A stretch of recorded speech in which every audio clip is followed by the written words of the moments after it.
E aí pessoal, eu sou o Dir Fontoura e está começando mais um episódio do News Z, daqui da TVzinho. Olha só, antes da gente começar com as notícias de hoje, não se esqueçam já de deixar o comentário aqui no vídeo, curte, se inscreve e dá essa força pra gente que é muito importante. No programa de hoje eu vou falar sobre um assunto que assustou muita gente, o projeto de lei que proíbe o uso do aplicativo TikTok. E olha só, vocês gostam de assistir esses vídeos de lançamentos de foguetes no espaço? Hoje eu vou contar tudo para vocês sobre a história que está por trás da chegada do homem ao espaço, em especial à Lua.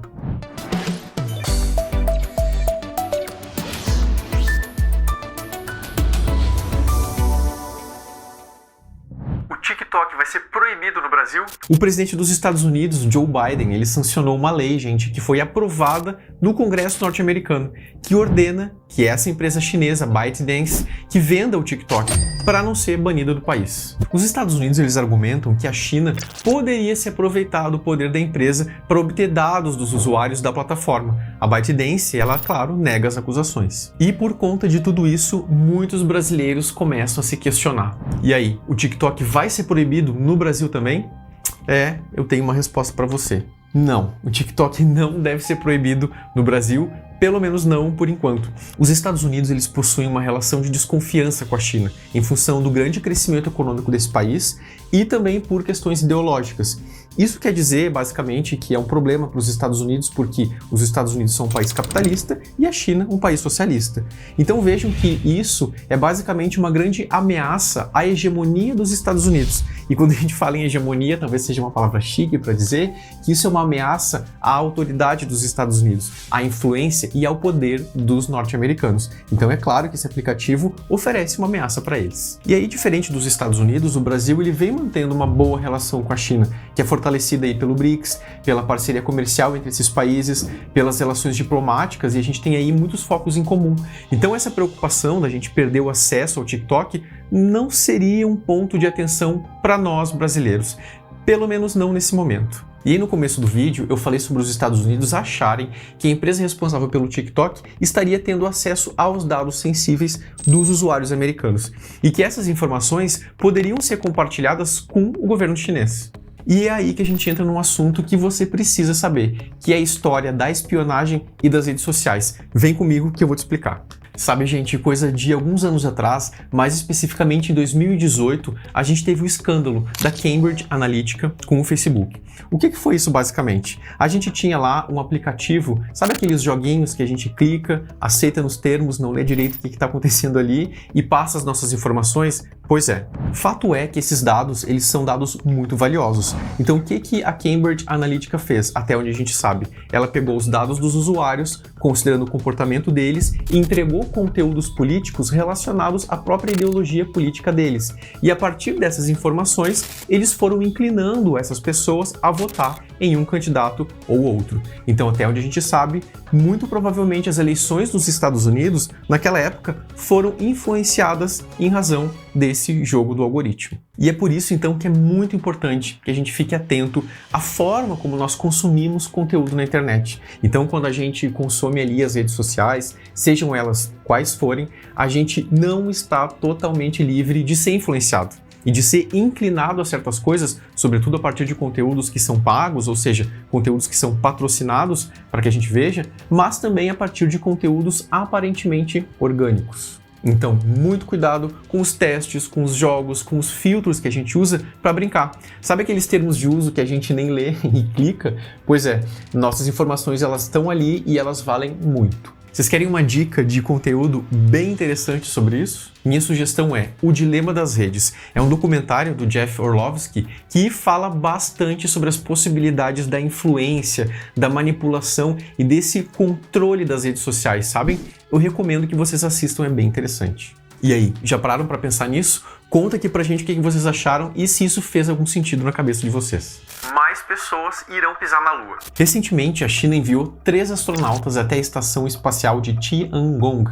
Esse envio ele faz parte do programa espacial chinês, que planeja levar aí astronautas até a Lua. Olha só, até o ano de 2030. Então esses tripulantes eles devem ficar em órbita por cerca de 6 meses e lá vão ficar fazendo experimentos de gravidade, de física e até de ciências biológicas. A China vem investindo muito em atividades desse tipo. No seu programa espacial, ela já conseguiu pousar a sonda Chang'e-4 no lado oculto da Lua. Foi um grande marco porque foi a primeira vez que isso foi feito. Além disso, eles foram até Marte, tornando-se o terceiro país, depois dos Estados Unidos e da extinta União Soviética, a conseguir fazer isso. Então esse assunto ele nos dá a chance de falar um pouco mais sobre esse processo que ficou muito conhecido no século XX e que foi a corrida espacial. Vem que eu te explico. Talvez a corrida mais famosa do mundo ela aconteceu no século XX e ela durou muitas décadas. A gente fala em corrida porque era basicamente uma competição, e uma competição para ver quem chegava primeiro e, obviamente, mais longe no espaço.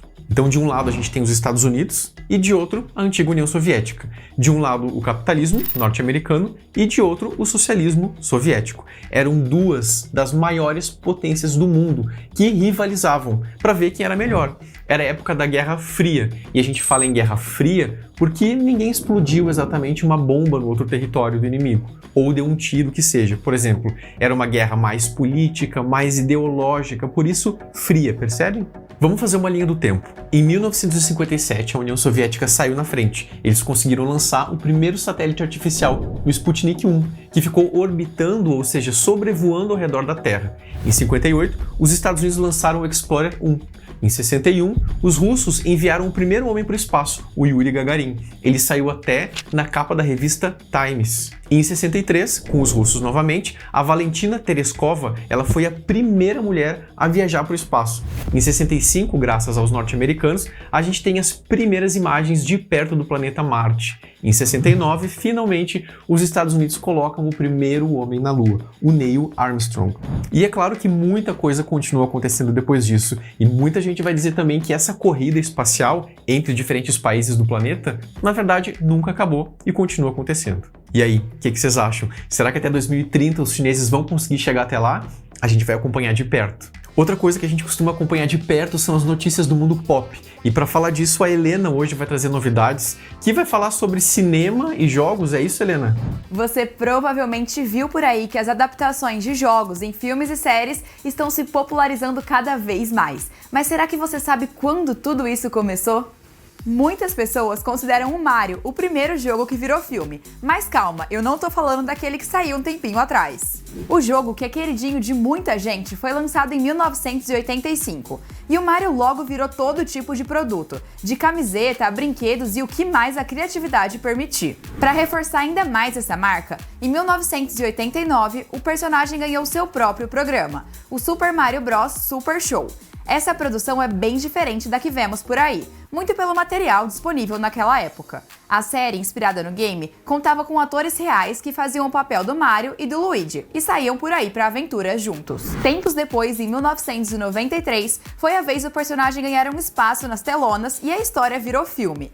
Nessa primeira versão, que não foi lá tão elogiada, os irmãos Mario descobrem um universo paralelo, governado pelo ditador King Koopa. Eles então se unem à princesa Daisy para impedir que o vilão governe os dois mundos. E a partir daí já é história. A verdade é que o jogo abriu precedentes para muitos outros também virarem séries e filmes. E você, sabia dessa curiosidade? E tem alguma adaptação que é a sua preferidinha? Tchau!